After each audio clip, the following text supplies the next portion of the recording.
What could make a steel box more powerful than a fleet of ships? In 1956, Malcom McLean placed that question at the center of global trade. He was not a naval architect nor a maritime aristocrat. He was a trucker and trucking entrepreneur who had spent years watching cargo move through ports. His insight was startlingly simple. The cargo itself should travel in a box that could shift from truck to ship without being unloaded. Before the container, ships carried break bulk cargo. Crates, sacks, barrels, machinery, and bundles arrived separately, each piece requiring inspection, sorting, lifting, and securing. At a busy harbor, a ship could wait for days while armies of longshore workers moved cargo by hand and with basic lifting equipment. Every delay consumed money. Every transfer created opportunities for damage, loss, and theft. The ocean voyage was only one part of the journey, and often not the slowest. McLean understood that the problem was not merely a lack of speed, it was a lack of continuity. A truck delivered cargo to the dock, but the truck's body did not continue onto the ship. Cargo had to be broken apart, passed through an entirely different system, and assembled again at the destination. Each change of mode was a wound in the journey. McLean imagined sealing the goods once, then moving the sealed unit across the entire route. That unit became the intermodal shipping container. Intermodal means that the same cargo box can move between different forms of transport such as truck, ship, and rail without the goods inside being repacked. The idea demanded more than a durable box. It required common dimensions, strong corner fittings, compatible lifting equipment, redesigned vessels, altered terminals, and agreements across companies and countries. The revolution depended on an entire system learning to handle one standardized object. McLean's background mattered because he had seen transportation from the road upward. His trucking business connected factories, warehouses, and customers, yet the harbor remained a frustrating bottleneck. He recognized an opportunity that specialists inside the maritime industry had overlooked. The cargo did not care whether it traveled by highway or water. It only needed protection, continuity, and a reliable transfer from one machine to another. The obstacles were formidable. Existing ships were designed around holds, hatches, and the irregular shapes of break bulk cargo. A container had to fit through a ship's openings, stack securely, resist the force of waves, and remain accessible to cranes. It also had to be strong enough to carry its own weight and the weight placed above it. A box that looked simple on the dock became a demanding structural problem at sea. McLean also faced an entrenched business culture. Shipping companies, port operators, labor organizations, truckers, railroads, and manufacturers all had established routines and investments. A new container system threatened some of those arrangements. It challenged the authority of people who understood the old process and the value of equipment built for it. The greatest barrier was not inventing the box. It was persuading an entire network to reorganize around it. He did not begin with a perfect container ship. He began with adaptation. McLean acquired a vessel and converted it for container use, turning the SS Ideal X into a working test of his idea. On its first container voyage in 1956, the ship sailed from Newark, New Jersey, carrying cargo in standardized units. The experiment transformed an abstract proposal into a physical fact. Cargo could cross the water without being handled piece by piece. The significance of the Ideal X was not that one ship instantly solved every problem. It demonstrated a different relationship between land and sea. Trucks could bring sealed containers to a terminal. Cranes could lift them aboard. At the destination, another truck could carry them onward. The ship became one link in a continuous chain rather than a separate world with its own cargo language. That continuity attacked the hidden costs of trade. When cargo is handled repeatedly, time accumulates, labor is required, equipment sits idle, and mistakes multiply.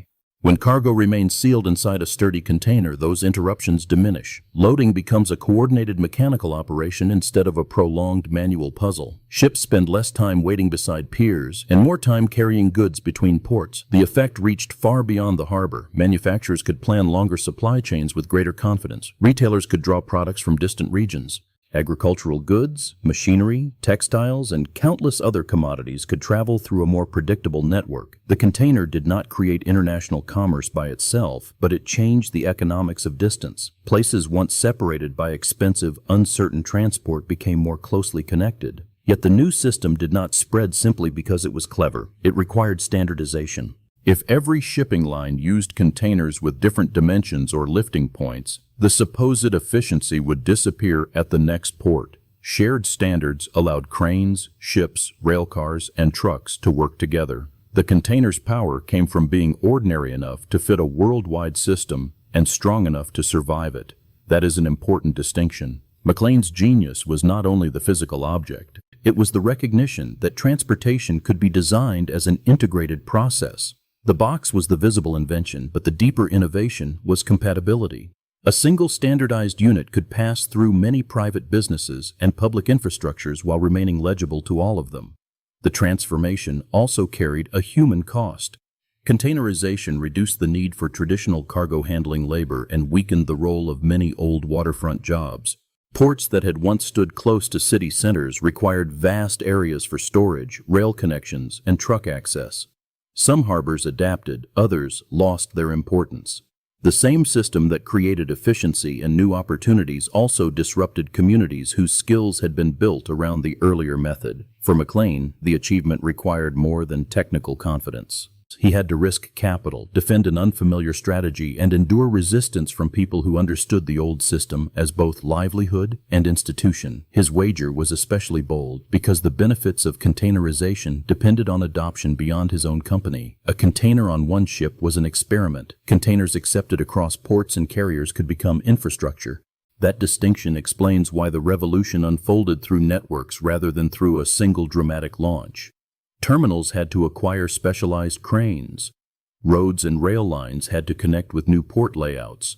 Warehouses had to receive sealed units. Customs procedures and cargo documentation had to adjust.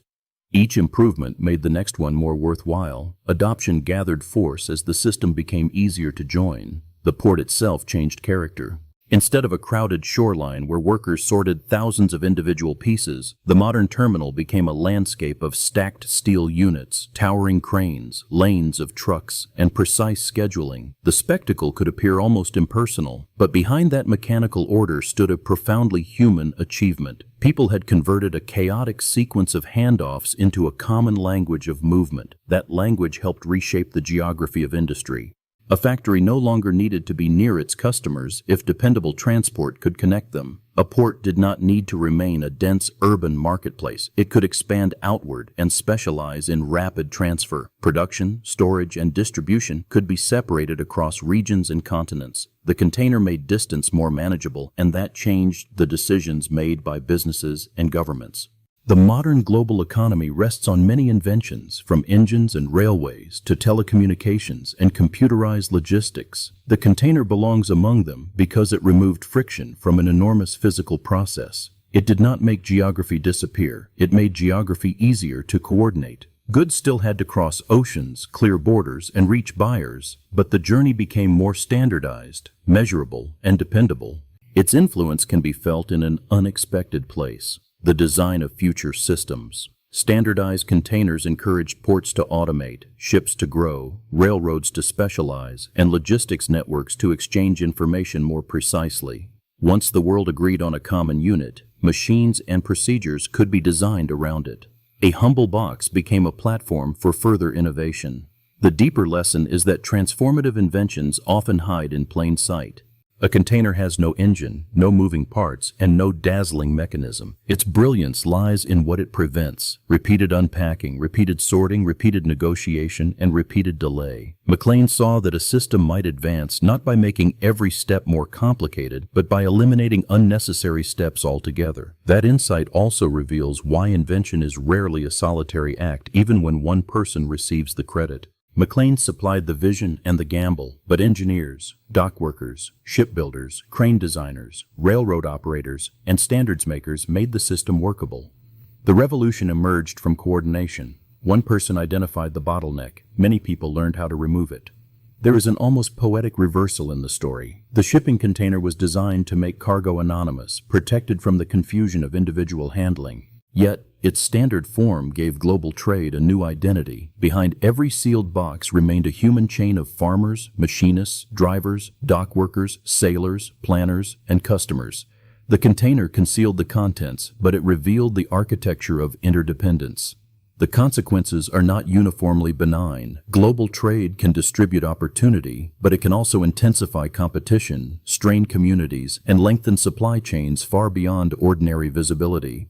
A container can lower transport costs while making economies more dependent on distant partners. The invention solved one set of problems and exposed another. That complexity does not diminish its importance. It proves how deeply engineering can alter society. In the end, the shipping container revolutionized trade because it turned cargo into a standardized traveler. The same sealed unit could leave a factory by truck, cross an ocean aboard a ship, and continue inland by rail or road. That simple continuity changed time, cost, port design, labor, manufacturing, and the meaning of distance. Malcom McLean's overlooked idea became one of the defining design innovations of the modern age. The SS Ideal X was not merely a converted ship, it was a declaration that an old system could be rearranged.